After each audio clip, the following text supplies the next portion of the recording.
മാമാഞ്ചി തീവണ്ടി തരാം.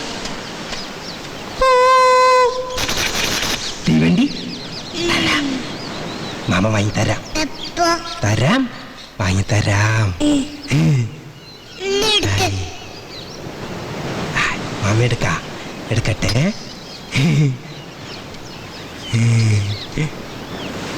മാമയുടെ ഇവിടത്തോട് ഇവിടെ മാമത്തോടെ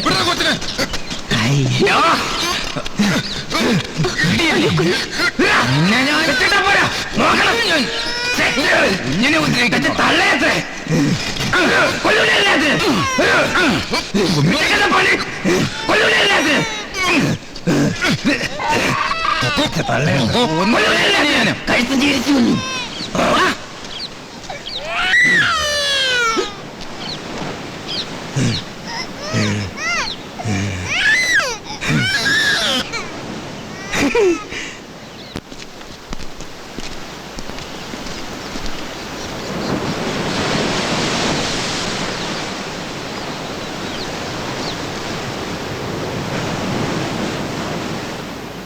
മിസ്റ്റർ വാര്യർ, മിനിസ്റ്റർ എന്നെ വിളിച്ചു പറഞ്ഞത്. What nonsense! ഇതൊരു മെന്റൽ ഹോസ്പിറ്റലാണ്. 3-4 വയസ്സുള്ള ഒരു പെൺകുട്ടിയെ ഈ ഭ്രാന്തന്മാരുടെ നടുക്ക് നിങ്ങൾക്ക് കോമൺ സെൻസ് ഇല്ലേ? ഉടനെ ഏതെങ്കിലും അനാഥാലയത്തിലാക്കണം, മനസ്സിലായോ? ഞാൻ ആ കുഞ്ഞിനെ ദത്തെടുക്കാൻ തയ്യാറാണ്. അതാണ്. No, that's impossible. അമ്മ ജീവിച്ചിരിക്കെ അമ്മയുടെ അനുവാദം ഇല്ലാതെ സാധ്യമല്ല. മാഡം, അത് തന്നെയാണ് എനിക്കും അറിയേണ്ടത്. പെറ്റമ്മ ജീവനോടിരിക്കും നിങ്ങൾ എങ്ങനെ ആ കുഞ്ഞിനെ അനാഥയെന്ന് പ്രഖ്യാപിക്കും? എങ്ങനെ അനാഥാലയത്തിലേക്ക് പറഞ്ഞയക്കും? നിങ്ങൾ എന്നെ നിയമം പഠിപ്പിക്കണ്ട. ഇതാണോ കില്ലേരി? അല്ല, ഇതാണ് ആ കുഞ്ഞിന്റെ അമ്മ.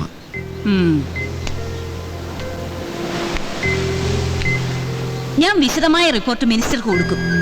മനുഷ്യാവകാശ ലംഘനമാണിത്. വരൂ, എനിക്ക് ഹോസ്പിറ്റൽ മുഴുവൻ ഒന്ന് കാണണം.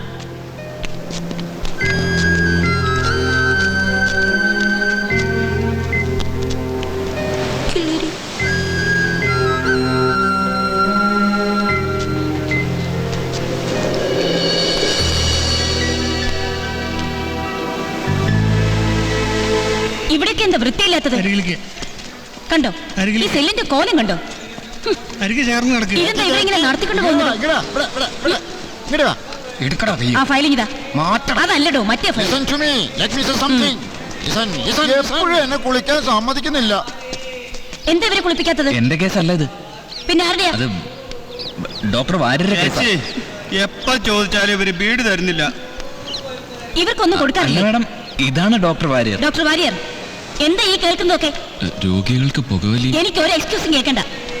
എല്ലാത്തിനും ഞാൻ കോടതി കേട്ടു. I will show you.